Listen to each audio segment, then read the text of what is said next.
Thank you and welcome to another special edition of the Spotlight Show. This week we bring you a very interesting and a very special show. Special in every special way.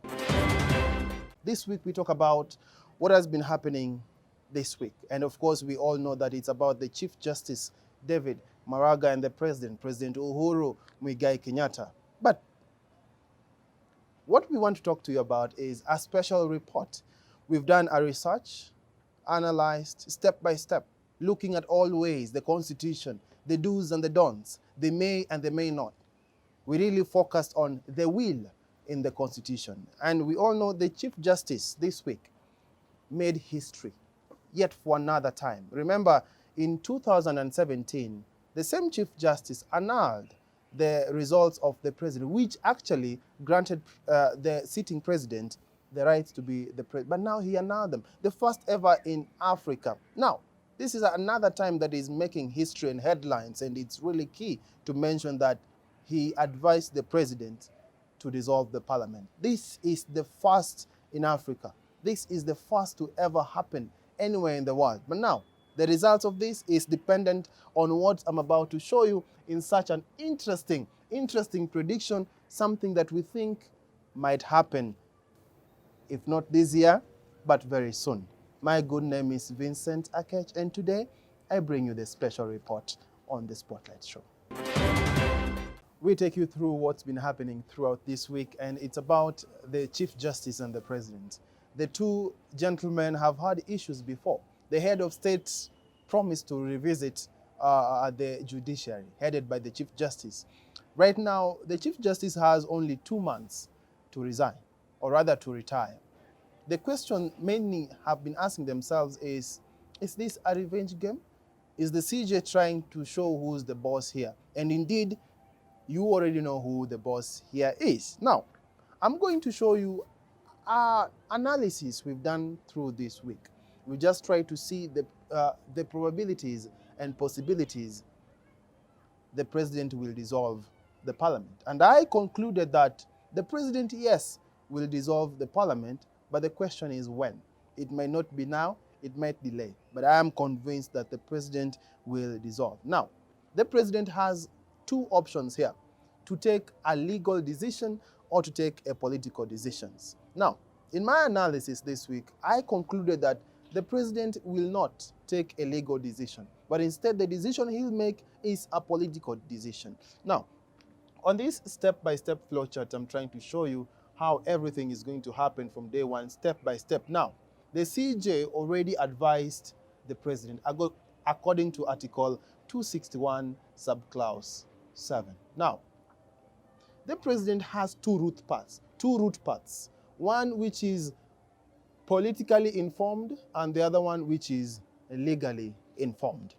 If the president chooses to go to take a legal side of the decision, this will be a rounded decision. Things will keep repeating themselves. We'll keep going from the High Court to the Court of Appeal, mediation team. This will take cycles and cycles. And already right now, there is already a judgment by the High Court that there is a number of judges who've been specialized, or rather picked, to look into this matter. The president won't want to go that direction because those legal battles, the court battles, might take forever to ever be decided. The president is going to move very quick and take a political decision. And this is how it's going to play out. First, the president is going to delay to dissolve the parliament. The parliament is not going to be dissolved right now. The president is going to take some time because remember, the president needs this parliament to pass the BBI report. BBI is around the corner, and as we all know, it will come to us. But now the decision is ours to make. He will wait until the parliament passes the BBI report. Then after the parliament passes it, he will dissolve the parliament. All right? Because remember, the president has always been saying that he is still very young. There's nowhere he's going. Therefore, a position will be created for the president to occupy, and this will be the prime minister position. Right, okay? Now, when the parliament has been dissolved, elections will be called back within 90 days. And in these 90 days, what will happen is, in the Jubilee, we have Tanga Tanga team and Kieleweke team. For the president to become the prime minister, he needs a solid team. Therefore, in the by-election, for the members of parliament who will come back to the parliament will be handpicked. All right? The president is going to strategically, though this is not democracy, but the president is going to handpick people who he's sure of their support. This number is the number which is going to go to 2022 to the election, and they will come back to the parliament and award the president the position of a prime minister. Now, once the BBI has been passed, we are going to start seeing political formations. Remember, it's only through BBI that we will know William Samoei Ruto got how many votes. Raila will know how many votes he got. And Uhuru's side will know how many votes. As well, Musalia Mudavadi on the Western region, he will know how many he got. Therefore, this is a time where numbers will really matter. And I agree, this time also, the decision of the political formation will be about the tyranny of numbers. That specific time, there might be political assassinations. It might be on someone's political career or otherwise. If it's about the political career, there are some who will be sacrificed. There are some of them who might not come back to the parliament. All right? Therefore, at that specific time, 2022 will have come on the line. And the president still has two choices. He has a choice to either combine with the